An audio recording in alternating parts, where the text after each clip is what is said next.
আপনার এই রঙের ফুল খুব ভালো লাগে, তাই না? এই বৃষ্টিটা খুব অদ্ভুত জিনিস।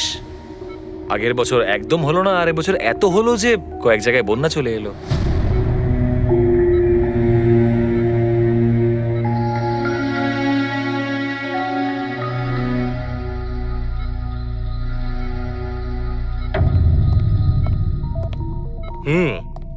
বাবা, তোমার এই স্টুডেন্টরা তাদের ভালোবাসায় তোমাকে বিগড়ে দিচ্ছে খালি, তাই না?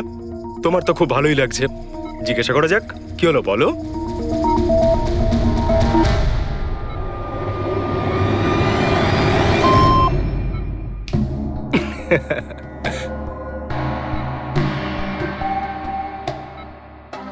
আরে এগুলো তো ময়লা কাপড়, তাই না? দিন, এটা আমাকে দিন। ভাই, আমি আসছি।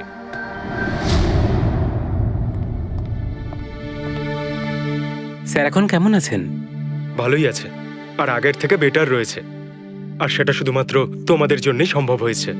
যদি তোমরা এখানে রোজ না আসতে, তাহলে হয়তো উনি সুস্থ হতে পারতেন না। আরে দাদা, এভাবে বলো না। স্যার তো আমাদের কাছে মা বাবার থেকেও বড়। একদম ঠিক। আর আমরা জীবনে যা কিছু শিখেছি সবকিছু স্যারের জন্যই হয়েছে।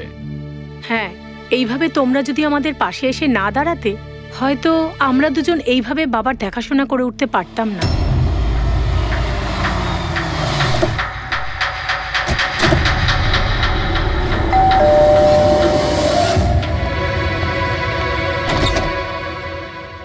সন্দীপ আঙ্কেল, নমস্কার আঙ্কেল। নমস্কার। ভালো আছো? তোমার বাবা কেমন? ভালো আছেন, খুব ভালো আছেন। বাহ, বেশ কথা। দেখো, ওর জন্য এটা এনেছিলাম।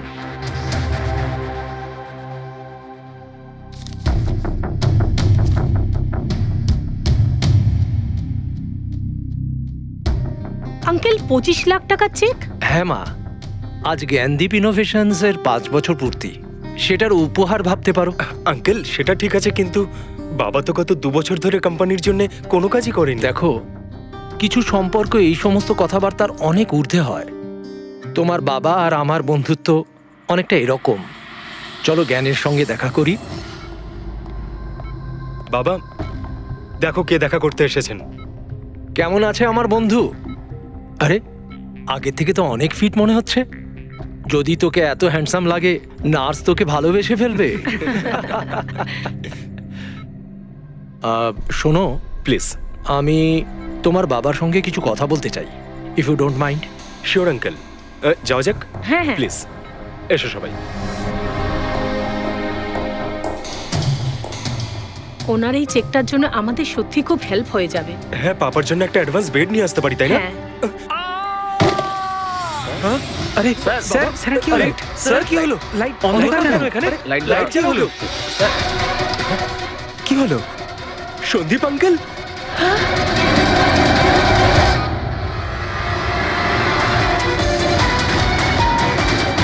I think he is dead. Gyan sir, আপনি ঠিক আছেন তো? এই ছুরিটা ক্যান্সারের হাতে?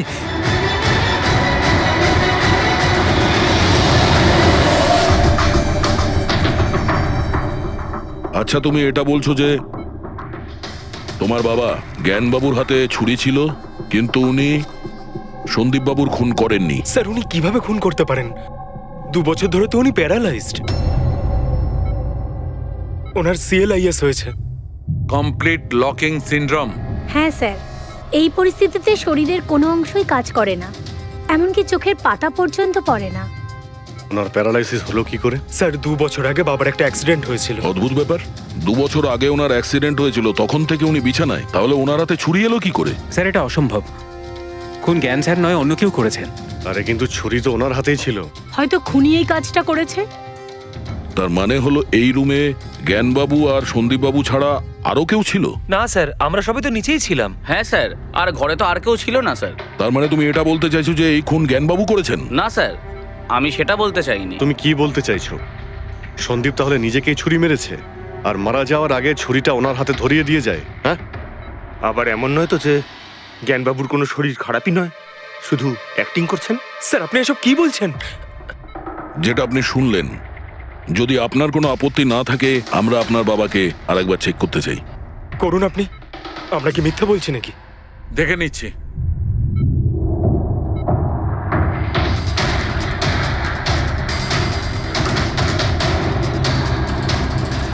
এনার তো পায়ের মাংসপেশিগুলো টোটাল অ্যাট্রোফিক হয়ে গেছে। তার মানে?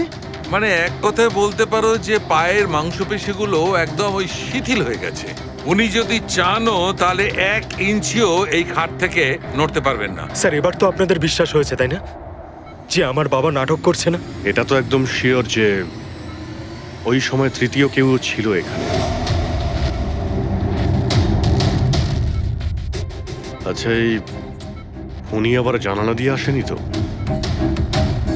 পঙ্কজ, ফ্রেডি, তোমরা জানালার আশপাশটা ভালো করে চেক করে দেখো তো কোনো প্রমাণ পাওয়া যায় কিনা। স্যার, অদ্ভুত ব্যাপার, প্রথমবার এইরকম হলো যে খুনির সাক্ষী এখানে রয়েছে কিন্তু সাক্ষ্য দিতে পারবেন না। সেটা পাওয়া যেতে পারে স্যার, সাক্ষ্য কি করে পাবো? এই মেশিনের সাহায্যে, যার নাম হলো বিসিআই, ব্রেন কম্পিউটার ইন্টারফেস। এই মেশিনটা প্যারালাইজড পেশেন্টদের অনুভবগুলোকে বুঝতে সাহায্য করে। অদ্ভুত ব্যাপার, এটা কি সম্ভব? নিশ্চয়ই সম্ভব স্যার। স্যার এই মেশিনটা রক্তের অক্সিজেন ফ্লোকে বুঝে নিয়ে পেশেন্টের অনুভবগুলোকে ব্যক্ত করে দেয়। একটু ভালো করে এক্সপ্লেন করো দেখি। স্যার আমি বলছি, এই মেশিনটা মাথার ভিতরে রক্ত প্রবাহকে ডিটেক্ট করে, তারপর এটা ক্যালকুলেশন করে যে আলাদা আলাদা পরিস্থিতিতে আলাদা আলাদা প্রশ্ন করলে তার উত্তরে মস্তিষ্কের ভিতরে রক্ত প্রবাহ কেমন হচ্ছে। ও, আর এই রক্তের মাত্রা এইটা বলতে পারবে যে ওই সময় এই মানুষটা কি ভাবছিল, এর মনের মধ্যে কি চলছিল। Exactly. Good, very good. Freddie sir, এখান থেকে ওপরে যাওয়ার কোনো রাস্তা নেই। সে আমি জানি। এই পাইপটা দেখ, খুনি এই পাইপটা বেয়েই উপরে উঠেছিল, খুন করে এই পাইপটা ধরেই বেয়ে নিচে নেমে গেছিল। আর ওই ভাঙা টপটা দেখতে পাচ্ছিস, ওইটার উপরই পড়ে দৌড়ে পালিয়েছিল। চলুন স্যার, নিচে গিয়ে দেখি। চল। আমার বাবা অ্যাক্সিডেন্টের আগে এই টেকনিকটাকে আরো এগিয়ে নিয়ে যেতে চেয়েছিলেন। বাবা সবসময় এটা বিশ্বাস করতেন যে বিজ্ঞানের কাছে সব প্রশ্নের উত্তর রয়েছে, প্রয়োজন শুধু চোখ খুলে সমাধানটা খুঁজে বের করা। আপনার বাবা একদম ঠিক কথা বলতেন। হ্যাঁ স্যার, জ্ঞান স্যার চেয়েছিলেন যে বিজ্ঞানের জন্য তারা চোখে দেখতে পাক যারা দৃষ্টিহীন, যারা শুনতে পায় না তারা যেন শুনতে পায়। মানুষের উপকার করতে চেয়েছিলেন জ্ঞান স্যার। আর নিয়তির খেলা দেখুন, আজ ওনারই আবিষ্কার ওনাকে সাহায্য করছে, যেটা একদিন ওনার অনেক বড় স্বপ্ন ছিল।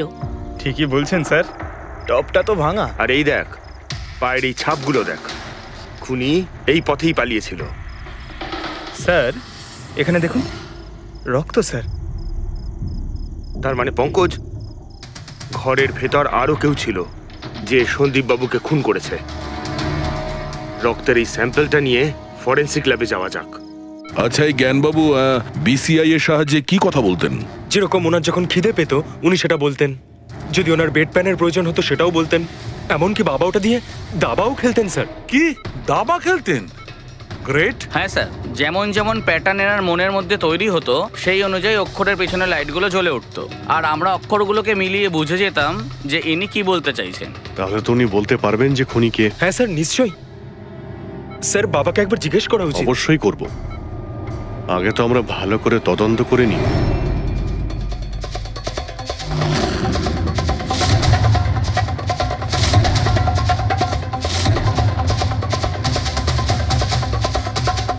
সারিকা, ছুরির মধ্যে কিছু পেলে? শুধু মিস্টার জ্ঞানের আঙুলে ছাপ পাওয়া গেছে, আর কারোরই নয়। তাহলে হতে পারে খুনি গ্লাভস পরেছিল স্যার খুন করার সময়। তার মানে খুনি জানলা দিয়ে ঘরের ভেতরে আসে, ও সন্দীপকে মারে, আর সেই ছুরিটা জ্ঞানের হাতে ধরিয়ে দেয়, আর তারপর লোকেরা এই রুমে আসার আগেই ও জানলা দিয়ে পালিয়ে যায়। স্যার, এটাও তো হতে পারে যে খুনি কোনো বাড়ির লোক। না পূর্বী, রুমে যতগুলো লোক ছিল স্যার, তাদের কারোর শরীরেই চোট বা আঘাতের চিহ্ন ছিল না স্যার। আর ওই শুকিয়ে যাওয়া রক্ত, ওটা কোনো বাইরের লোকেরই। একটা কথা বুঝতে পারছি না দয়া, যদি খুনি বাইরের লোক হয় তাহলে এটা কি করে জানলো যে সন্দীপ জ্ঞানের সঙ্গে দেখা করতে আসবে? 10 মিনিট আগে সন্দীপ পৌঁছে যায় আর তারপর ওর খুন হয়ে যায়। স্যার এমন মনে হচ্ছে যে হতে পারে এই খুনি সন্দীপ বাবুকে ফলো করছিল। আর যখন সন্দীপবাবু তার পুরো দিনের শিডিউল বানাচ্ছিল, হতে পারে কোনোভাবেও জেনে গেছিল যে বিকেল বেলায় সন্দীপবাবু জ্ঞানবাবুর সঙ্গে দেখা করতে যাচ্ছেন। সে ঠিক আছে, কিন্তু এরা দুজনেই সন্দীপ আর জ্ঞানবাবু কথা বলবে সেটা কি করে জানলো? স্যার, এটাও হতে পারে যে খুনি জানতো না, আর যেহেতু ও ওকে ফলো করছিল, যেই সুযোগ পেয়েছে রুমে ঢুকে ওকে মেরে দিয়েছে। দয়া নিশ্চয়ই ওর সঙ্গে কোনো শত্রুতা ছিল এই সন্দীপের ওপর, সেই জন্যই তো খুনি পিছু না ছাড়েনি। আর বস, যার সঙ্গে এই সন্দীপ বাবুর শত্রুতা ছিল তার এ প্লাস্টিক অ্যানিমিয়া ছিল। ও আচ্ছা, এই জিনিসটা আসলে কি স্যার? পঙ্কজ, এটা একটা খুব রেয়ার ডিজিজ। এই অসুখটা খুব কম লোকের হয়। এতে মানুষের বোন ম্যারো আর বোন ম্যারো স্টেম সেলস ধীরে ধীরে নষ্ট হতে থাকে। রক্তের লোহিত রক্তকণিকা, শ্বেত রক্তকণিকা আর প্লেটলেটস সব ধীরে ধীরে নষ্ট হতে থাকে। যদি এই রোগটা রেয়ার হয়, তাহলে খোঁজ নেওয়া খুব একটা কঠিন হবে না যে শহরে কতজন লোক আছে যাদের এই ধরনের রোগ আছে। এ প্লাস্টিক অ্যানিমিয়া।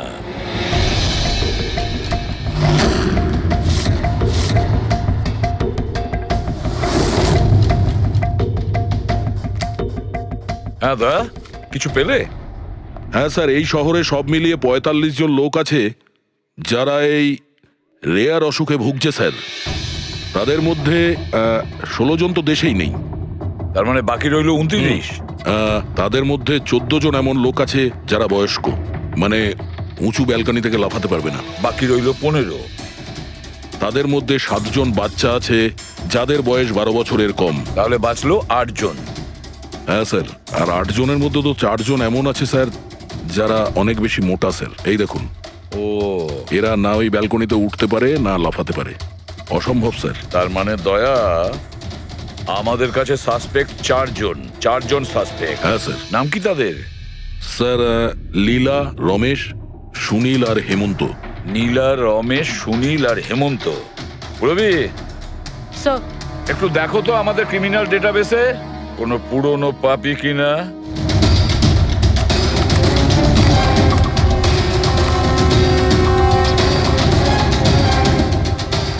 পেয়ে গেছি, রমেশ। চুরি, ছিনতাই, তাছাড়া লোকেদের মেরেওছে। থাকে কোথায় সে? সরোজনগর চল। নিয়ে এসে একে।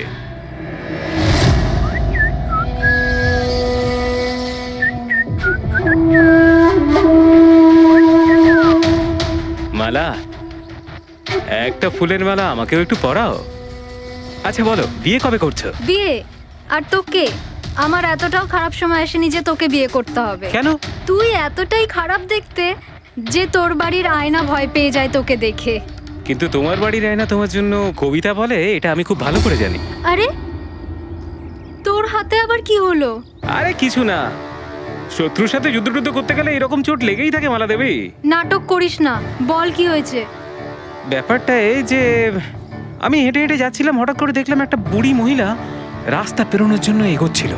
তখনই উল্টো দিক থেকে একটা মোটরসাইকেল খুব জোরে, খুব স্পিডে, ১০০ স্পিডে ওর দিকেই এগোচ্ছিল। যখনই মোটরসাইকেল ওই বুড়ি মহিলাকে ধাক্কা মারতে যাচ্ছিল, মাঝখানে পৌঁছে গেলাম আমি আর বাঁচিয়ে নিলাম ওকে। আচ্ছা, তুই এতটাই সাহসী? আমি কি কি ভালো পারি সে ব্যাপারে তো তুমি এখনো জানোই না। আচ্ছা বল, আর কি কি গুণ আছে তোর মধ্যে? আমার ভালো গুণগুলো হলো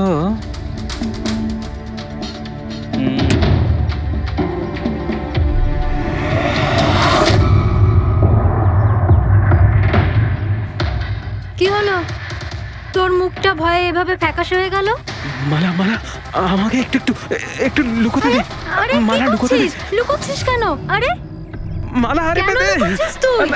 এটা কি করে দিলি তুই? আমার সব ফুল নষ্ট করে দিলি। স্যার, এ তো সেই।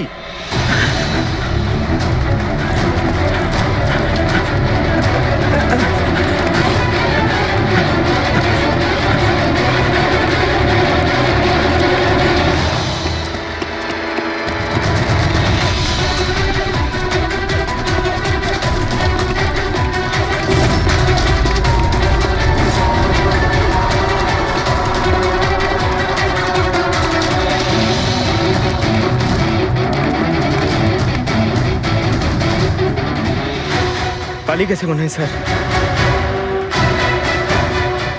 যাবেটা কোথায়?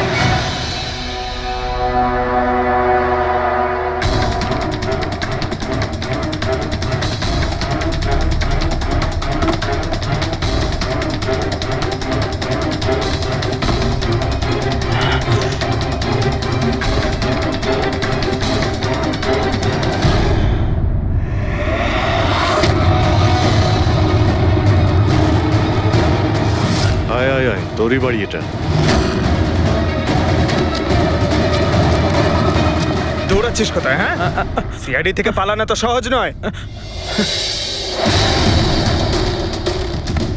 আমার একটা গুণ আছে, যখন আমি রেগে যাই তখন অপরাধীর খারাপ সময় শুরু হয়ে যায়। এর তো খারাপ টাইম শুরু হয়ে গেছে স্যার। এসব কোথা থেকে নিয়ে এসেছিস? হ্যাঁ, আনিনি স্যার, নিজে বানিয়েছি। এই মেশিনটা তুই বানিয়েছিস? দেখে তো মনে হচ্ছে চাও ঠিক করে বানাতে পারিস না, মেশিন বানিয়েছিস। কোথা থেকে চুরি করেছিস? না স্যার, আমি চুরি করিনি। শুধু চুরি করিসনি, খুনও করেছিস তুই। খুন? কার sir? D117 MG road, Sundarnagar. এখানে গেছিলি তো তুই? তোর হাতে আঘাত লেগেছে না? তোর এই রক্ত আমরা ওখানে পেয়েছি। আমার ছিল না স্যার। তোরই ছিল। তুই যে হসপিটালে ট্রিটমেন্ট করিয়েছিলি সেখানেই ম্যাচ করে গেছে। মাঝার কোনো রাস্তা নেই? না, সোজা ফাঁসি। চুরির জন্য ফাঁসি দিয়ে দেবে? চুরি নয়, খুন, সন্দীপের খুন। না স্যার, আমি কোনো খুনই করিনি। আমি তো শুধু ওখানে চুরি করতে গেছিলাম। তুই একে খুন করিসনি? হে ভগবান, কি বিপদে পড়লাম। মায়ের দিব্যি বলছি স্যার, আমি কোনো খুন করিনি। আমি তো খবর পেয়েছিলাম যে ওখানে একটা লোক থাকে যার প্যারালাইসিস হয়ে গেছে। চুরি কোথায় করতে হবে সেটা ভালো করে জেনে নিয়ে আমি ওখানে শুধু চুরি করতে গেছিলাম। আমি ওখানে শুধু এই কারণেই গেছিলাম। আমি তোকে চিনিও না, কেন মারবো? কারণ সন্দীপ তোকে চুরি করার সময় দেখে ফেলে, তাই একটা অপরাধ লুকোতে গিয়ে আরেকটা করে ফেলেছিস। হ্যাঁ, এই কথাটা সত্যি স্যার যে আমি ওখানে গেছিলাম। আর সন্দীপ আমাকে দেখে চিৎকারও করেছিল। ওর চিৎকার শুনে আমি ভয় পেয়ে গিয়ে পালিয়ে এসেছিলাম। তাহলে তোর লাগলো কি করে? এটা যখন সন্দীপ চিৎকার করলো তখনই লাইট চলে গেছিল, আর অন্ধকারে আমি নিচে লাফালাম। ওই লাফাতে গিয়ে চোট লেগে গেছে। ওই রুমের মধ্যে তুই ছাড়া সেই সময় আর কেউ ছিল না। তুই খুন না করলে কে খুন করবে? না স্যার, আমি ছাড়া অন্য কেউ ছিল ওখানে। কে?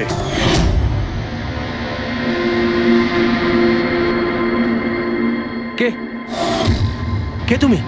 হ্যাঁ, অন্ধকারে মুখটা তো ঠিক দেখতে পাইনি, তবে ওর ঘড়িটা চকচক করছিল। ঘড়ি? সন্দীপ তো কোনো ঘড়ি পড়েছিল না। স্যারও মিথ্যে বলছে। কোনো মানুষ ছিল না, কোনো ঘড়ি ছিল না। কেউ ছিল কি ছিল না তার উত্তর তো ওই দিতে পারবে। জ্ঞান, উনি আজ কেমন আছেন? স্যার আগের থেকে বেটার, কিন্তু আজকে কিছু জিজ্ঞাসা করতে চান ওনাকে? শুরু করি। শিওর স্যার, কিন্তু আপনারা যা জিজ্ঞেস করতে চান একটু স্লোলি জিজ্ঞাসা করবেন স্যার, যাতে উনি আপনাদের এক একটা শব্দ বুঝতে পারেন স্যার। হ্যাঁ, জ্ঞানবাবু, এ রমেশ, এ একজন চোর। যে রাতে সন্দীপ বাবুর খুন হয়েছিল ও এখানে চুরি করতে এসেছিল।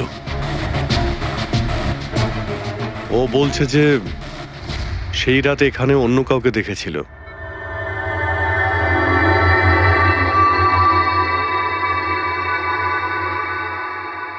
রমেশ, ওই রাত্রে তুমি যেখানে দাঁড়িয়েছিলে সেখানে গিয়ে দাঁড়িয়ে যাও। হ্যাঁ স্যার। স্যার, আমি এই দিক দিয়ে ঢুকেছিলাম আর এখানে এলাম, আর তারপর আমি এদিকে দেখলাম, আর যখনই আমি এখানে পৌঁছালাম দেখলাম সন্দীপ ওখানে দাঁড়িয়ে আছে। আমি ভয় পেয়ে পেছন থেকে ঘুরলাম, আর তখনই কারেন্ট চলে গেল। এখানে দাঁড়িয়েছিলে মানে উনি নিশ্চয়ই তোমাকে দেখেছেন। আচ্ছা, ও কি এখানে ছিল?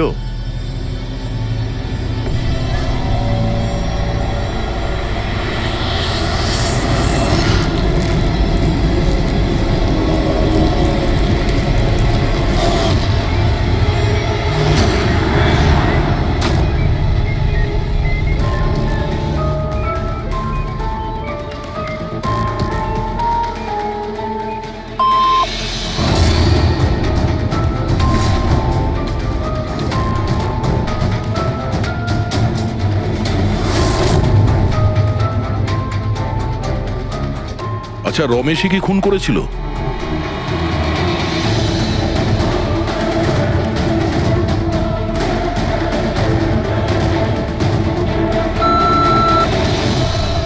নো নো স্যার, নো মানে না স্যার, আমি বলেছিলাম না আমি মারিনি স্যার। হ্যাঁ ঠিক আছে, তুমি এদিকে দাঁড়াও। আচ্ছা আচ্ছা, আপনি এটা বলুন, আপনি কি খুনিকে দেখেছেন? আপনি চেনেন খুনিকে?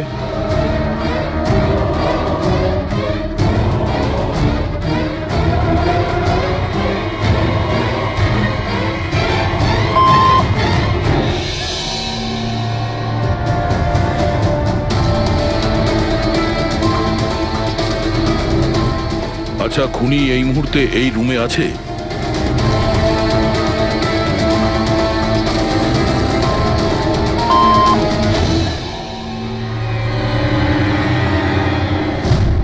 তার মানে খুনি আমাদের মধ্যেই কেউ একজন। আপনার কোনো স্টুডেন্ট?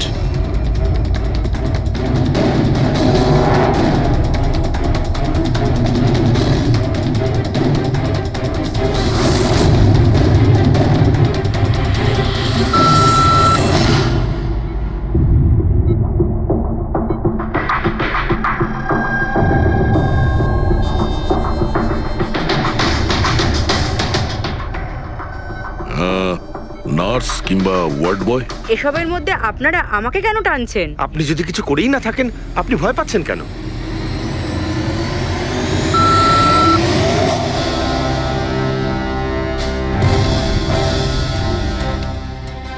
জ্ঞানবাবু, তাহলে শুধুমাত্র তো আপনার ফ্যামিলির লোকেরা আছে।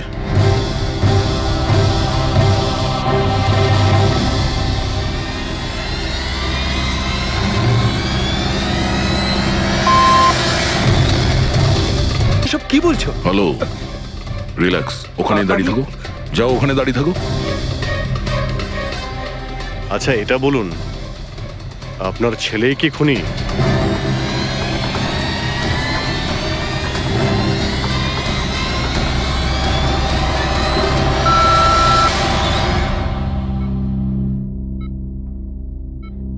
এখন তো শুধু আমিই আছি, কিন্তু আমি এই খুন করিনি। জ্ঞানবাবু, আচ্ছা জ্ঞানবাবু, রিনা খুনি?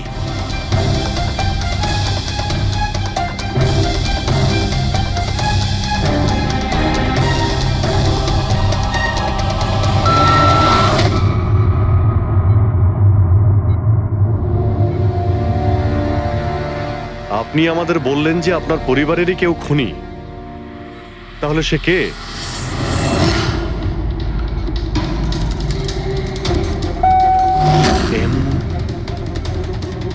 এম? আপনাদের মধ্যে কার নাম এম থেকে শুরু হয়?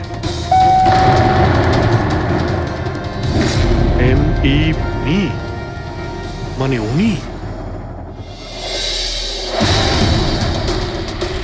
জ্ঞানবাবু, আপনি বলছেন যে খুন আপনি করেছেন?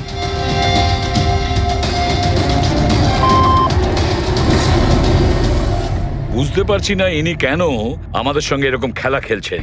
কালকের কাগজে হয়তো আসবে যে সিআইডি নাকি খুনের অপরাধে এমন লোককে অ্যারেস্ট করেছে যে নাকি প্যারালাইসিস হয়ে পড়ে আছে 2 বছর ধরে। খুনি নিশ্চয়ই জ্ঞানবাবুর আশেপাশের কেউ। উনি ওকে বাঁচানোর চেষ্টা করছেন, জানি না কেন। সমস্ত অভিযোগ উনি নিজের মাথায় নিচ্ছেন। যদি সে আপন কেউ হয় তাহলে সেই ছুরি ওনার হাতে কেন দিতে যাবে? অন্য কারোর হাতে দিত, যাকে সহজেই বিশ্বাস করা যেত।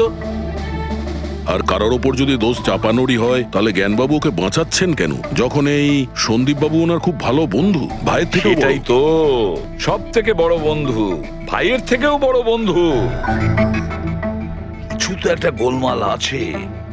এ কি সত্যিই বন্ধু নাকি শত্রু?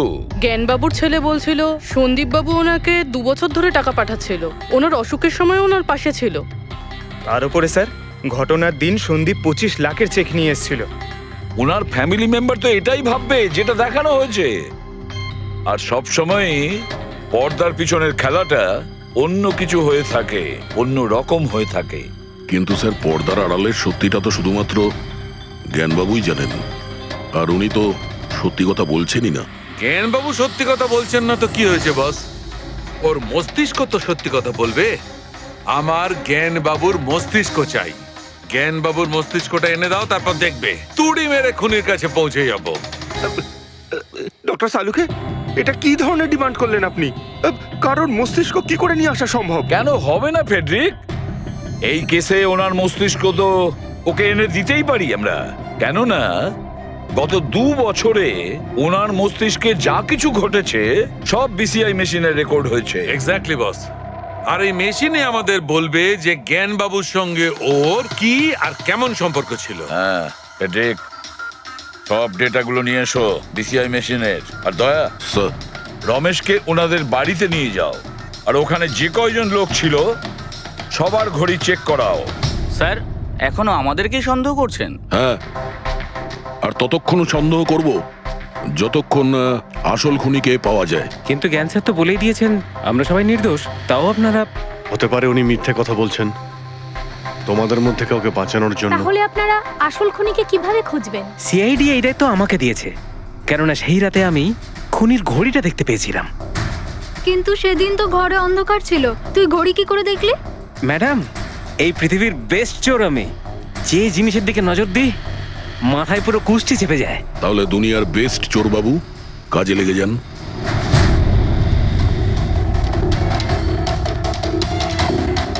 সস্তা, টেকসই, সুন্দর, 11,000 টাকা। না, এ নয়।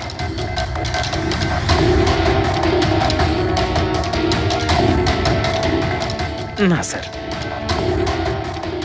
আপনি একটু হাতটা দেখাবেন? এও নয়, এটা তো একেবারে বেকার। ও হ্যালো, বেকার এটা, 2 লাখ টাকা দাম। আরে ম্যাডাম, 2 লাখের ঘড়ির কপি, এটা ডুপ্লিকেট মাল।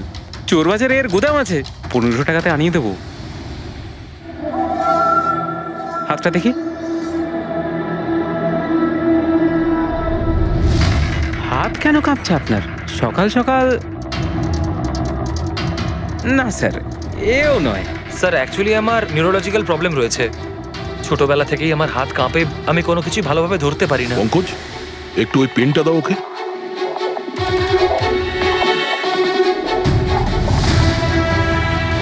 ঠিক করে ধরবেন আপনি। এ তো পেনটাও ধরতে পারছে না। স্যার অ্যাকচুয়ালি জ্ঞান স্যার আমার এই প্রবলেমটাই সলভ করতে চেয়েছিলেন। উনি এর সাথে রিলেটেড রিসার্চও করছিলেন, কিন্তু হয়তো ভাগ্যের সম্মতি ছিল না এতে। আর জ্ঞান স্যারের গাড়ির অ্যাক্সিডেন্ট হয়ে গেল। ভরসা রাখো, এর কোনো না কোনো চিকিৎসা তো হয়েই যাবে। তুমি দেখো বাকিদের ঘড়িগুলো। না স্যার, এদের মধ্যে কারোর ঘড়িই নয়। কারোর কাছেই নেই? হতে পারে খুনির কাছে একের থেকে বেশি ঘড়ি আছে। ওই দিন ও যে ঘড়িটা পড়েছিল আজ ওটা পড়েনি। হায় ভগবান, আপনি এখনো সন্দেহ করছেন? পঙ্কজ, এই রমেশকে নিয়ে যাও। পৃথিবীতে যত ঘড়ি আছে, যত মডেলের রয়েছে, সবগুলো দেখাও ওকে। স্যার, যত ঘড়ি আছে, যত মডেল আছে, সব? তবেই তো জানা যাবে খুনি কোন মডেলের ঘড়ি পড়েছিল। এক মিনিট, একটু এদিকে আয়, এদিকে আয়।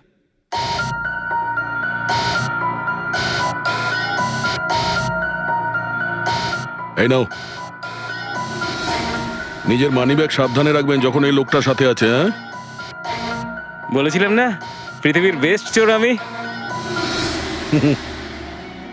আর দীপিকার ইয়াররিং আমার ইয়াররিংস? বার কর।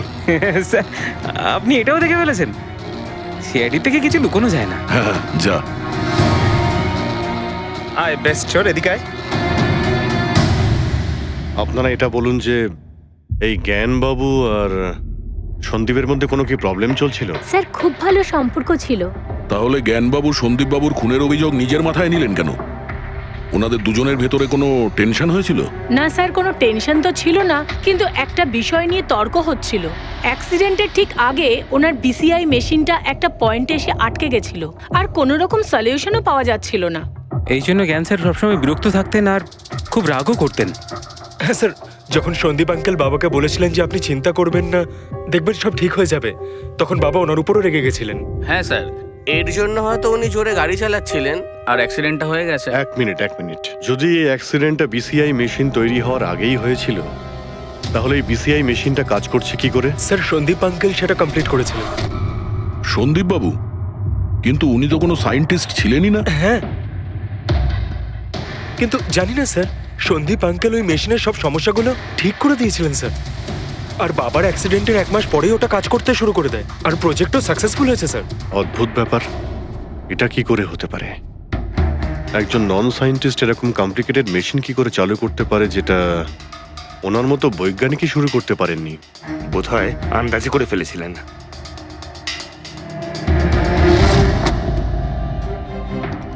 মাই গড, গত 2 বছরে এত ডেটা বেরিয়েছে ওনার একার? হ্যাঁ বস, আর এই পেপারগুলোর প্রত্যেকটা জায়গা খুঁটিয়ে খুঁটিয়ে ভালো করে দেখতে হবে যে সত্যিটা কি ছিল যেটা জ্ঞানবাবু আমাদের থেকে লুকোতে চাইছেন। এক একটা শব্দ, এক একটা অক্ষর জুড়ে তার প্যাটার্ন বানিয়ে দেখতে হবে। চলে এসো, সবাই মিলে কাজ করি। সবাই চলে এসো। ফ্রেডি,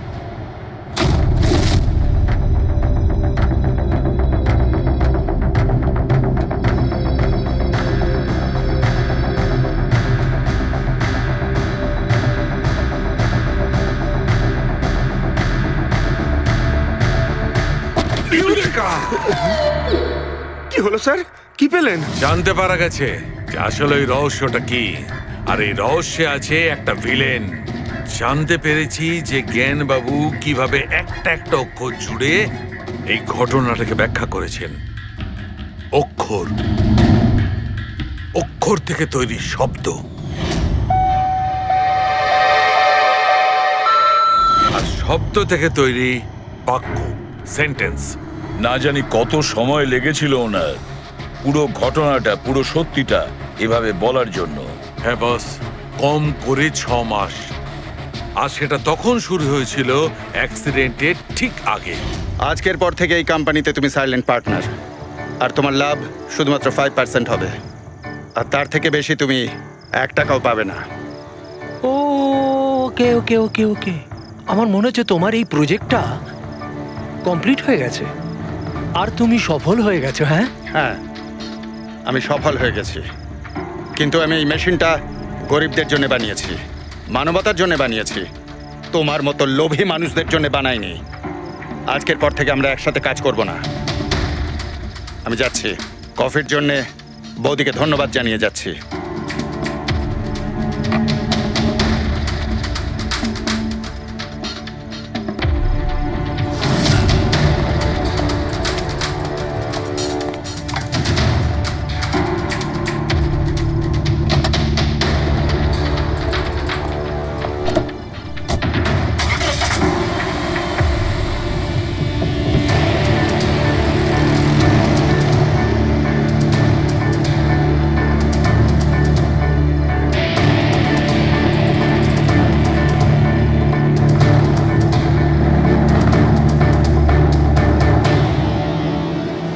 এ কি হলো? হঠাৎ করে গাড়ি ব্রেক ধরছে না কেন? ব্রেক ছুঁয়ে কি হলো?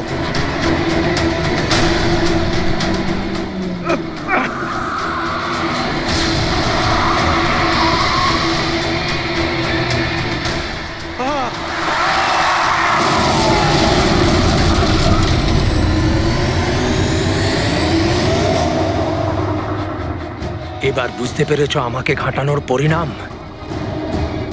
আমাকে তুমি 5% দিতে যাচ্ছিলে, তাই না? এবার দেখো, আমি তোমাকে 5% দেব সারা জীবনের জন্য। তার মানে সন্দীপ যে বন্ধুত্বের নাটকটা করছিল আসলে ও মুখোশ পরা শয়তান ছিল। আর স্যার, যদি পুরো ডেটা এই কাগজে লেখা থাকে তার মানে হলো জ্ঞানবাবু এই কথাটা নিজের মনে রাখেননি, কাউকে না কাউকে সন্দীপবাবুর আসল উদ্দেশ্যটা বলেছেন।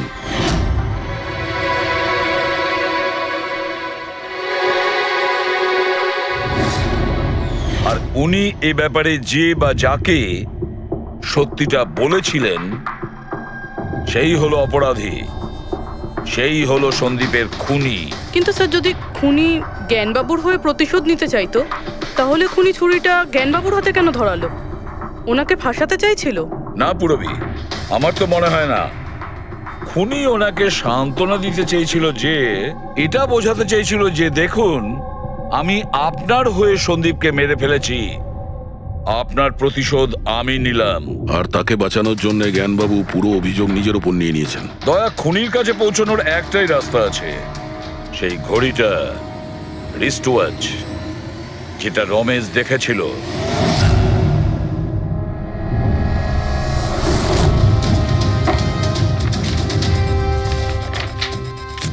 আরে ভাই তাড়াতাড়ি কর, এত সময় নেই আমাদের কাছে। পঙ্কজ, আরে দেখছি তো কি আমি। হচ্ছে স্যার? কি হলো রমেশ, মজা আসছে কি না? যথেষ্ট স্যার, আমি হাত জোড় করছি, আমি আর ঘড়ি দেখতে পারবো না। 10,000-এর উপর ঘড়ি আমাকে দেখানো হয়েছে, আমার মাথা ঘুরছে স্যার। যতক্ষণ না ঘড়ির মডেল খুঁজে পাচ্ছিস ততক্ষণ বাড়ি যেতে দেবো না তোকে। স্যার স্যার, এই, কি স্যার, আমাকে করছিস? ক্ষমা করে দিন স্যার। আমি বলছি বাপের জন্য আর চুরি করবো না, আমাকে বাড়ি যেতে দিন স্যার। ওট ওট ওট ওট ওট জানা তো দরকার ওই রাতে তুই ওখানে কোন ঘড়িটা দেখেছিলি, হ্যাঁ? এখন আর কটা ঘড়ি দেখবো স্যার? এতগুলো ব্র্যান্ডের এতগুলো মডেল দেখলাম স্যার, ওগুলোর মধ্যে কোনোটাই নয় ওটা। তো কোনো মডার্ন ঘড়ি ছিল নাকি? হ্যাঁ ম্যাডাম, একদম মডার্ন ঘড়ি ছিল। ঘড়ি তো ছিল কিন্তু ঠিক ঘড়ির মতো দেখতে ছিল না। কি বললি? মডার্ন ঘড়ি ছিল অথচ ঘড়ি নয়? হ্যাঁ। ঘড়ি দেখেছিস তো? ড্রয়িং করাতে পারবি? ঠিক আছে, পুরবি একে দিয়ে স্কেচ বানাও। স্যার, হ্যাঁ, স্যার এইটা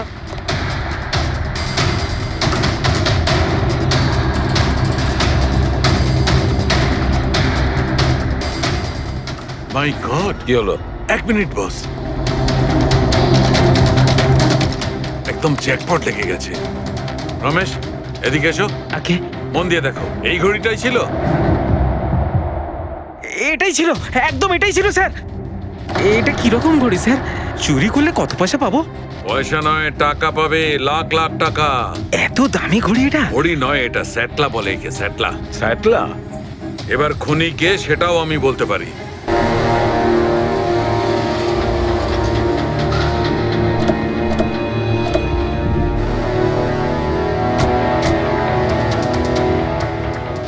আপনি একটু আপনার হাজবেন্ডকে ডাকুন। কিন্তু আপনারা কারা? আপনি ডাকুন না ওনাকে, উনি চেনেন আমাদের। সোনু, সোনু একটু বাইরে এসো, কারা দেখা করতে এসেছে?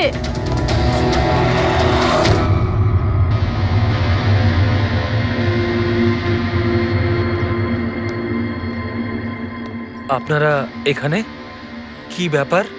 এমনি এখান দিয়ে যাচ্ছিলাম, তাই ভাবলাম যে দেখা করে যাই। আমি এরকম কথা আগেও শুনেছি। দেখা করে যাই না, তোমাকে গ্রেপ্তার করে নিয়ে যাই। গ্রেপ্তার? কিন্তু কিসের জন্য? আপনার স্বামী সন্দীপকে খুন করেছে। স্যার, আমি আপনাদেরকে বলেছিলাম তো, এই দেখুন, আমি ঠিক করে জলটাই খেতে পারি না, কারণ মার্ডার কি করে করব?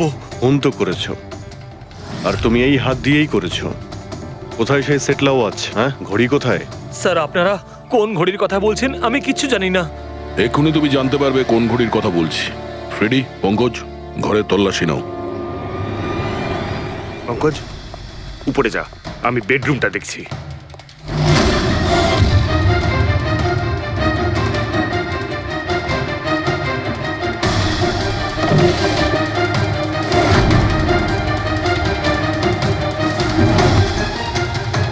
কিচ্ছু নেই।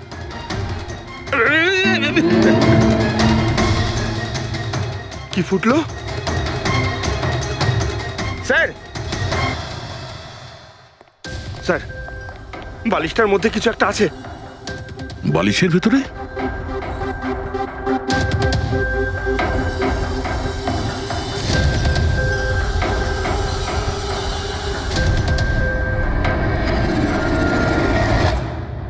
তাই তো, ঘড়ির মতো দেখতে। হ্যাঁ। এই ঘড়িটা কার? আর এই বালিশের ভেতরে কি করছে? আমি কি করে জানবো? যে দোকানদারের থেকে বালিশটা কিনেছিলাম তারই হবে। পড়ো এটা। স্যার, আমি কারোর ঘড়ি কেন পড়তে যাবো স্যার? তুমি এটা পড়বে নাকি অ্যারেস্ট করবো আমরা? অভিজিৎ, একটা কাজ করি, আগে আগে ঘড়ি পরাই, হাত করা তো নিজের থেকেই লেগে যাবে। হ্যাঁ, নাও ওই ঘড়িটা খোলো। স্যার,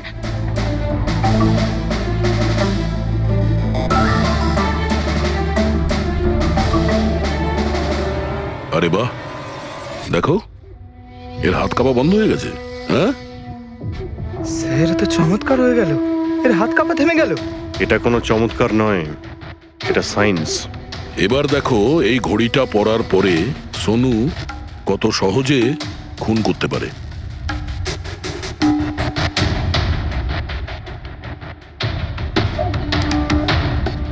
স্যার, কিন্তু এই ঘড়িটা কাজ করে কি করে? এটাকে সেটলা বলে পঙ্কজ। মোশন সেন্সর আর আর্টিফিশিয়াল ইন্টেলিজেন্স টেকনিক দিয়ে বানানো হয় এই ঘড়ি, কারণ ওর মতো যাদের এই রোগ আছে তাদের জন্য, মানে যাদের হাত কাঁপে। শুধু একটাই উদ্দেশ্য ছিল আমার, প্রতিশোধ আর প্রতিশোধ। জ্ঞান স্যার আমাকে বিসিআই এর সাহায্যে সবকিছু বলে দিয়েছিলেন। আপনাকে কথা দিচ্ছি স্যার, আপনার শত্রুদের শাস্তি দিলেই আমি একটু শান্তি পাবো। এটা আমার তরফ থেকে ছোট্ট গুরুদক্ষিণা মনে করতে পারেন। সেদিন কোম্পানির অ্যানিভার্সারি ছিল আর আমি জানতাম যে সন্দীপ ওখানে নিশ্চয়ই আসবে। প্রত্যেকবারের মতন জ্ঞান স্যারের সাথে ও ওটাই করবে। জ্ঞান স্যারের সাথে কথা বলার আগে ও সবাইকে বাইরে বের করে দিত, যাতে ও স্যারকে অপমান করতে পারে। কিন্তু এইবারে ও এটা জানতো না যে মৃত্যু ওর জন্য অপেক্ষা করছে। আজ আমাদের কোম্পানির 5 বছর পূর্তি। যখন বাড়ির প্রত্যেকে রুমের বাইরে এক এক করে চলে গেল, তখন ওদের খেয়াল ছিল না যে আমি ওদের সাথে নেই। দেখো আমি কেমন বন্ধু। A promise is a promise my friend, and you know as I কে কে তুমি? হ্যাঁ, আর তারপরে আমি কারেন্ট অফ করে দিই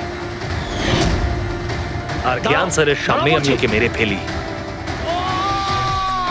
আর তারপরে আমি ফিঙ্গারপ্রিন্ট মুছে ফেলে জ্ঞান স্যারের হাতে ছুরিটা ধরিয়ে দিই। আর বাকিরা সবকিছু জানার আগেই আমি সবার মধ্যে দাঁড়িয়ে পড়ি। তুমি প্ল্যানটা তো ভালোই করেছিলে, কিন্তু কপালটাই খারাপ। রমেশ ওখানে আসে চুরি করতে, আর ও তোমার এই ঘড়ি দেখে নিয়েছিল। এমনিতেও স্যার কিছুই লুকিয়ে রাখা যায় না। রমেশ না এলেও আজ নয় কাল আমাকে আপনারা ধরেই ফেলতেন। তুমি যখন সবকিছুই বোঝো তাহলে এরকম অপরাধ কেন করলে? জ্ঞান স্যারের ঋণ শোধ করতে। এটা শুধু ঘড়ি নয়, আমার মতো মানুষের কাছে এটা নতুন জীবন, যে জীবনটা জ্ঞান স্যার উপহার দিয়েছিলেন। উনি আমাকে বিশ্বাস করিয়েছিলেন যে বিজ্ঞানের ক্ষেত্রে আমি এগিয়ে যেতে পারি। যেভাবে উনি তোমার সমস্যার সমাধান করেছিলেন, তুমিও সেরকম সমাজের ভালোর জন্য কোনো কাজ করতেই পারতে। কিন্তু তুমি আলোর দিকে যাওয়ার পরিবর্তে অন্ধকারের দিকে চলে গেলে। আর এমন অন্ধকূপে পৌঁছলে